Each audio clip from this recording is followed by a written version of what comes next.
ఇప్పుడు యేసుక్రీస్తు వారి శిష్యుల్లో ఒకడైన ఈ యోధ యేసుక్రీస్తుని ముద్దు పెట్టుకోవడానికి వచ్చాడంట. అంటే ముద్దు పెట్టుకుని ఆహ్వానం తెలియజేస్తున్నాడా, అప్పగించబోతున్నాడా అంటే అప్పగిస్తున్నాడు. అప్పగించడం ఏంటి?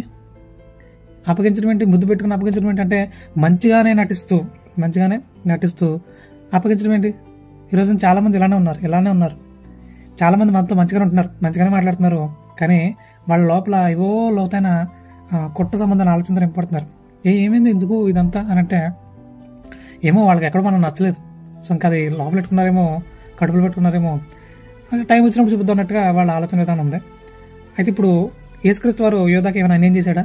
లేదే, అన్యాయం చేయలేదే. ఫస్ట్ నుంచి ఆయన చేసుకుంటూ వచ్చింది మేలే.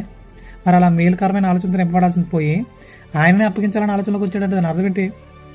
ఆయనకి 30 వెంట్రుకలు ఇస్తానన్నారట. ఆ వెంట్రుకల కోసం సాక్షాత్ యేసుక్రీస్తు వారిని అప్పగించడానికి రెడీ అయిపోయాడు. ఈరోజు చాలా మంది ఏవో ఆశిస్తున్నారు, ఎటు వెళ్తున్నారు అంటే వాళ్ళకి కొంచెం కంఫర్ట్ కూడా చాలు,